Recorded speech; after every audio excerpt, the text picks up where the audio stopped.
Well, students, today we are going to discuss with you knowledge and curriculum, paper 8 for second year. And in this, we are going to discuss about contribution of Tagore in relation to child-centered education, that is activity, discovery and dialogue. As you know very well, Rabindranath Tagore is considered to be one of the greatest educationists of the modern age. His contribution in the field of education is of great importance. He founded not only the national education system based on Indian culture but also gave it a wider outlook. Now we will discuss little bit about the life sketch. He was born on 6 May 1861 in Calcutta. बचपन में ही रविंद्रनाथ टैगोर की शिक्षा घर पर हुई, फिर उन्हें school भेजा गया, परंतु स्कूल का वातावरण उन्हें घृणा वाला लगा। वो स्कूल के एनवायरनमेंट को पसंद नहीं करते थे, एक स्ट्रिक्ट डिसिप्लिन पसंद नहीं करते थे। 16 वर्ष की आयु में उन्हें इंग्लैंड हायर एजुकेशन के लिए भेजा गया। वहाँ पर उन्हें इंग्लिश लिटरेचर में बहुत रुचि हुई और उन्होंने अपना लेखन कार्य शुरू किया।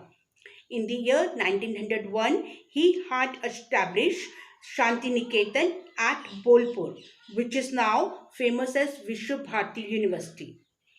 Calcutta University honored him with D.Litt degree. Tagore was great son of India, a thinker, philosopher, artist and educationist person. He passed away on 7th August 1947. Now we will discuss his philosophy of life. Rabindranath Tagore मानव एकता में आस्था रखते थे। वे untouchability के सख्त खिलाफ थे। वे सच्चे देशभक्त थे। दुनिया के सभी धर्मों के प्रति उनके मन में गहरा सम्मान था। इसके अतिरिक्त वे पूर्व और पश्चिम संबंधों की सुदृढ़ता से रक्षा करना चाहते थे। Now we will discuss about education philosophy. शिक्षा दर्शन, principle of harmonious relation. According to Tagore, the aim of education is to relate us with the entire world. Principle of freedom, स्वतंत्रता का सिद्धांत. Tagore was a supporter of children freedom. Principle of creative self-expression. According to Tagore, education must develop in an individual creative self-expression. Tagore had given an important place to art, architecture, music, painting, dance, theatre, etc. शिक्षा के उद्देश्य, aims of education, physical development, शारीरिक विकास. शिक्षा को छात्र के शारीरिक विकास की ओर पूरा ध्यान देना चाहिए। एक स्वस्थ शरीर ही व्यक्तित्व विकास की कुंजी है। इंटेलेक्चुअल डेवलपमेंट, बौद्धिक विकास. स्कूल के बंद कमरों में शिक्षा देने के विरुद्ध थे। टैगोर जी रोट लर्निंग अर्थात रटने की प्रवृत्ति के भी विरुद्ध थे। उन्होंने बच्चों को खुले वातावरण अथवा कल्पना शक्ति के विकास पर जोर दिया। मॉरल एंड स्पिरिचुअल डेवलपमेंट, नैतिक एवं आध्यात्मिक विकास. According to him, spiritual and moral education is an important aspect of education. He laid emphasis on the development of moral values, self-determination, strength, character, inner freedom, and self-enlightenment. Harmonious development. According to Tagore, education should aim at developing physical, intellectual, moral, and spiritual parts of an individual. Purposeful and meaningful education. According to Tagore, it should be solve all the problems of the student.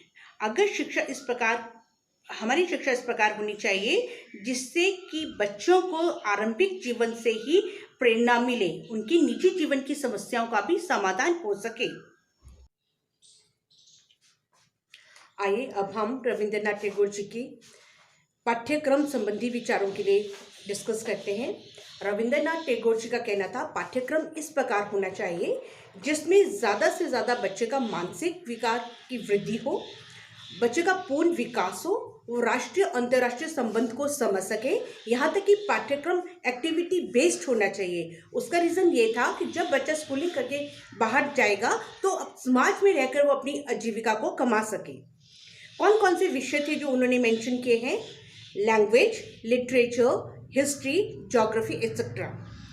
Activity based subjects are music, dance, drama, dancing, painting, agriculture, gardening, regional studies, excursions, tours, lab experiments. यहाँ पर रविंद्रनाथ टैगोर जी ने lab experiments को बहुत ज़्यादा importance दी है और इसका reason ये है कि जब बच्चा अपने आप किसी चीज़ को सीखता है तो रिसर्च की तरफ वो अपने आप आकर्षित होगा. Then his views regarding research. उनका ये मानना था कि रिसर्च जितनी से ज़्यादा होगी बच्चा उस चीज़ को समझेगा. Other activities are sports, game, social service, self discipline. Methods of teaching. अध्यापक को कौन कौन से मेथड्स के द्वारा बच्चों को पढ़ाना चाहिए? First of all he had mention this excursion method. According to Tagore, education through tour and excursions is the best method. उनका मानना था कि अगर बच्चा एजुकेशनल टूर के माध्यम से कोई भी चीज़ समझता है तो उसे देखकर वो बहुत ज़्यादा ज्ञान हासिल करता है. तो बच्चों के समय समय पर टूरिंग होना ज़रूरी है. Then debate and discussion method. Debate को उन्होंने बहुत ज़्यादा इंपॉर्टेंस दी. छोटे बच्चों के लिए उन्होंने इस चीज़ को नहीं कहा है, जबकि हर क्लासेस के लिए कहा है कि अगर डिबेट होगा तो बच्चे उसके लिए बढ़ चढ़कर भाग लेंगे और डिस्कशन में भी अपने व्यूज़ को देंगे, उससे उनकी रीजनिंग पावर इंक्रीज होगी. Then activity method. Activity method is a very important and necessary for the development of the mind and body. Activity से बच्चा जब अपने हाथों द्वारा कोई कार्य करेगा तो उसके नेचुरली उसका माइंड और बॉडी जो है बहुत ज़्यादा सीखेगी. Heuristic method. ये मेथड एक नया मेथड है बेटा. इसे हम हिंदी में कहेंगे शंका समाधान विधि. इस विधि के द्वारा क्या होता है कि अध्यापक जो है पढ़ाते पढ़ाते बीच में उस चीज़ को छोड़ देगा और बच्चे में इतनी क्यूरियोसिटी होनी चाहिए कि वो अपने आप टीचर से क्वेश्चंस पुट अप करे. लाइक इन मैथ्स के सम में टीचर ने एक सम आपको करवा दिया, दूसरा थोड़ा डिफरेंट है या डिफिकल्ट है, आप देखिए बच्चा वहाँ पर टीचर को कहेगा कि प्लीज़ काइंडली एक्सप्लेन दिस. वहाँ पर बच्चे को क्यूरियोसिटी होनी चाहिए कि किस प्रकार से टीचर से पूछना है, तो उसे उन्होंने ह्यूरिस्टिक मेथड का नाम दिया. Then education through mother tongue. उनका ये मानना था कि जहाँ पर माता पिता शिक्षित ना हो वहाँ पर मदर टंग के द्वारा अगर अध्यापक ज्ञान देंगे बच्चा उस चीज़ को अच्छी तरह से समझेगा. Then emphasis on life teaching. बहुत ज़्यादा उन्होंने ऐसे एम्फेसिस किए कि ऐसी टीचिंग होनी चाहिए जहाँ पर बच्चा स्वयं अपने हाथों द्वारा अपनी आजीविका को कमा सके. डिसिप्लिन. टैगोर जी कठोर अनुशासन के विरुद्ध थे, यहाँ तक कि उन्हें स्कूल का भी अनुशासन पसंद नहीं था. वो कहते थे इस तरह से डिसिप्लिन होना चाहिए कि बच्चा अपने आप मानसिक अपनी गतिविधियों के द्वारा उस चीज़ को सीखे. अबाउट टीचर्स को टैगोर जी ने बहुत इंपॉर्टेंट स्थान दिया है. हम लोगों को उनका ये मानना था सब्जेक्ट से भी, पाठ्यक्रम से भी और विषय वस्तु से भी, सब्जेक्ट मैटर से भी ऊपर हमारे टीचर्स होते हैं, अध्यापक गण होते हैं. अगर अध्यापक स्वयं पढ़ता है तभी वो बच्चों को पढ़ा सकता है. अर्थात दीपक उसी समय तक दूसरों को रोशनी दे सकता है जब वे स्वयं जल रहा होता है. धन्यवाद.